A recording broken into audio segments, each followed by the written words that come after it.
Greetings, everyone.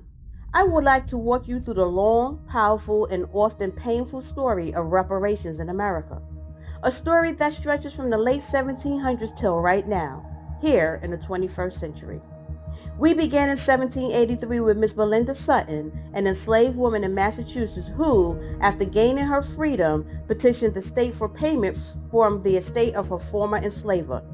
She argued that she was owed compensation for a lifetime of forced labor, and she won. Miss Belinda Sutton became one of the first known Black Americans to receive reparations. Her courage planted a seed. Fast forward to 1865, the end of the Civil War.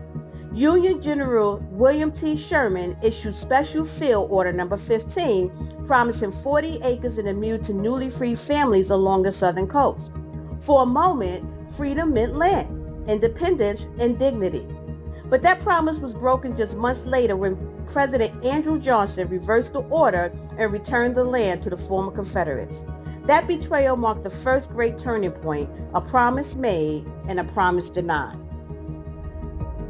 Right after came the Reconstruction Amendments, the 13th, 14th, and 15th Amendments, which abolished slavery, granted citizenship, and protected voting rights.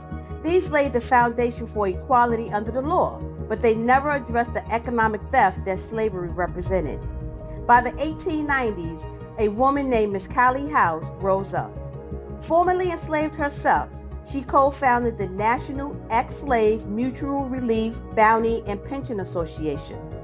Her goal was simple and just: to secure pensions for the formerly enslaved, just as Union soldiers had received. The federal government targeted and imprisoned her, but her movement lived on. The first organized, recognized campaign in U.S. history. Then came Queen Mother Audley Moore, a fierce activist of the 1930s through the 1960s, known as the mother of modern reparations movement. She petitioned both the United States and the United Nations, insisting that America owed a moral and financial debt to descendants of enslaved Africans. Her work will go on to influence people like Malcolm X. In the 1960s, Malcolm X reframed reparations as a human rights issue. He argued that the crimes of slavery and segregation violated international law and that the U.S. should be held accountable before the world.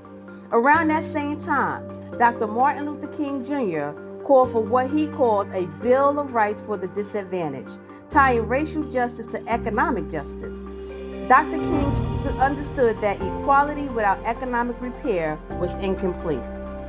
The Black Panther Party, founded in 1966, carried that message into communities. Their 10-point program demanded full employment, fair housing, education, and reparations for centuries of exploitation, a blueprint for self-determination and repair. In 1989, Congressman John Conyers Jr. of Michigan took the struggle into Congress. He introduced H.R. 40, a bill to study and develop proposals for reparations for Black Americans, named after the same promise of 40 acres and a mule. Dr. Conyers reintroduced the bill every year until his retirement, and it remains the foundation of the modern federal reparations debate. By the 1990s, we begin to see action at the state level. In 1994, Florida paid restitution to survivors and descendants of the 1923 Rosewood Massacre, when a prosperous Black town was destroyed by white mobs. It was one of the first official state reparations settlements in U.S. history. Then, the Tulsa Race Massacre, long buried in silence, came back into public view.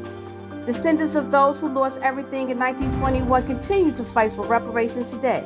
Their demand is simple: to repair what was stolen.